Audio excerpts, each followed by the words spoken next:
Halo guys, selamat sore. Perkenalkan nama saya Wahyu Trisno Mukti dari kelas AKT 23A.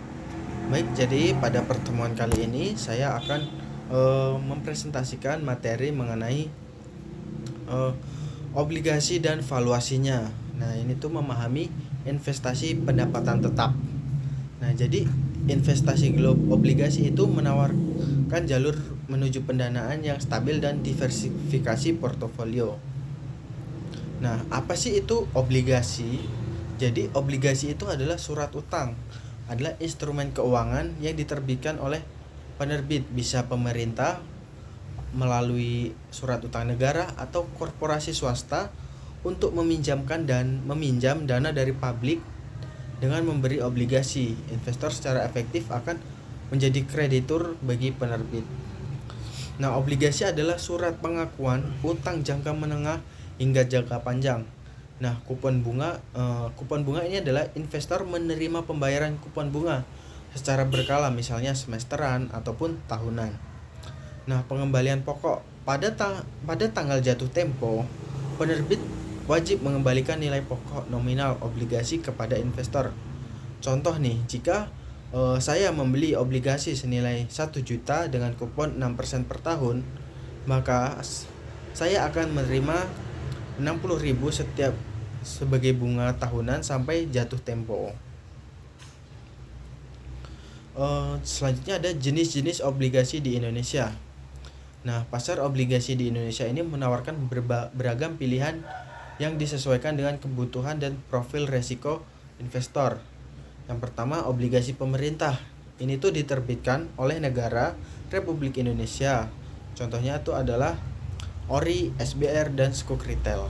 Nah, ini tuh memiliki resiko gagal bayar yang sangat rendah karena dijamin oleh negara. Selanjutnya ada obligasi korporasi. Ini diterbitkan oleh perusahaan swasta ataupun BUMN yang umumnya menawarkan kupon lebih tinggi namun juga membawa risiko kredit gagal bayar yang lebih besar. Selanjutnya ada Skuk obligasi syariah. Nah, ini tuh instrumen berbasis syariah yang mewakili kepemilikan aset atau manfaat. Imbal hasilnya didasarkan pada prinsip bagi hasil ataupun sewa, bukan bunga atau riba.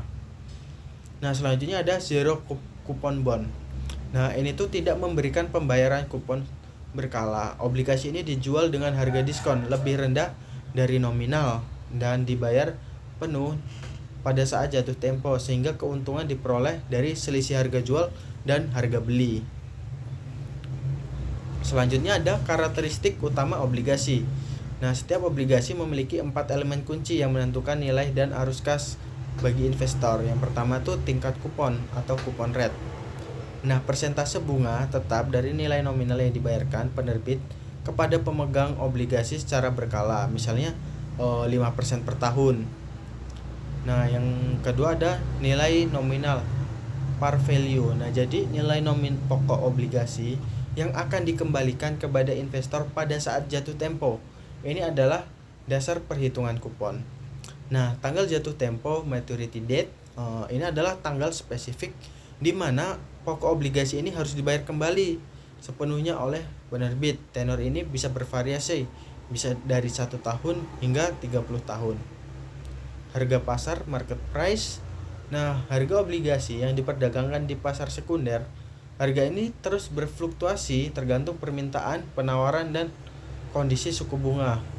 Harga bisa berada pada posisi premium di atas nominal, par sama dengan nominal atau diskon di bawah nominal. Mengapa harga obligasi bisa berubah? Nah, hubungan antara harga obligasi, suku bunga, dan pasar adalah inverse atau berbanding terbalik. Nah, ini adalah konsep fundamental dalam valuasi obligasi. Nilai pasar menurun berarti permintaan kurang, harga obligasi ini cenderung turun. Nah, imbal hasil meningkat, suku bunga naik, nah biaya pinjaman akan menjadi lebih tinggi. Kenaikan suku bunga, ketika suku bunga umum misalnya suku bunga acuan bank sentral naik, kupon obligasi lama yang tetap menjadi kurang menarik dibandingkan instrumen baru di pasar.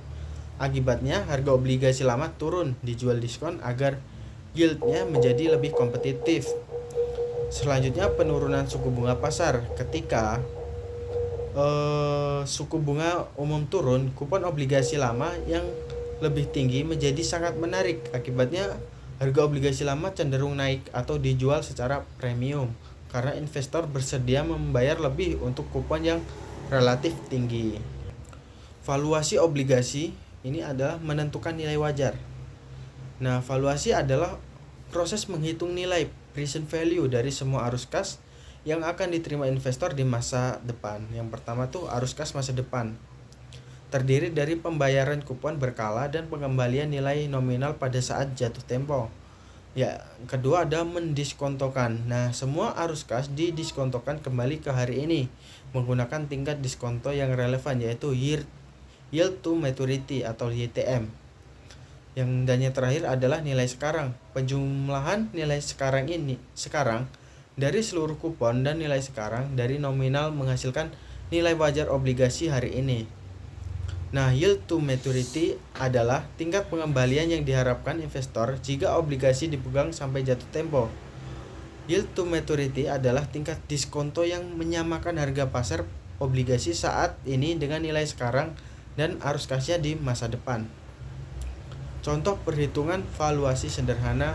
Ya, mari kita gunakan sebagai contoh itu data obligasi dengan nominal 1 juta, tingkat kuponnya 6% per tahun. Nah, dengan tenor 5 tahun, kondisi pasar yield to maturity 7%. Karena yield to maturity pasar 7% lebih tinggi dari tingkat kupon 6%, investor akan menuntut diskon pada harga obligasi ini agar mereka mendapatkan pengembalian 7%. Oleh karena itu, harga obligasi akan berada di bawah 1 juta ataupun diskon. Nah, jika yield to maturity sama dengan kupon 6%, maka harga obligasi akan sama dengan nilai 1 juta. Jika YTM lebih rendah dari kupon, misalnya 5, harga obligasi akan berada di atas 1 juta atau premium. Nah, risiko dalam investasi obligasi. Memahami obligasi tidak lengkap dengan mengenal risiko-risiko yang melekat pada investasi pendapatan tetap. Yang pertama ada risiko gagal bayar. Penerbit atau korporasi tidak mampu membayar kupon atau mengembalikan pokok pada saat jatuh tempo. Risiko ini diukur melalui peringkat kredit rating obligasi. Yang kedua ada risiko suku bunga. Nah, kenaikan suku bunga pasar menyebabkan penurunan harga obligasi di pasar sekunder. Ini merupakan risiko utama jika obligasi dijual sebelum jatuh tempo. Dan yang terakhir ada risiko likuiditas. Nah, kesulitan menjual obligasi di pasar sekunder dengan harga wajar dan dalam waktu cepat, terutama untuk obligasi korporasi yang kurang populer. Obligasi pemerintah umumnya lebih liquid. Nah, penting untuk memilih penerbit dan reputasi terpercaya dan memahami tenor serta kupon obligasi. Karena semua faktor ini mempengaruhi tingkat risiko dan potensi pengembalian. Durasi dan sensitivitas harga obligasi.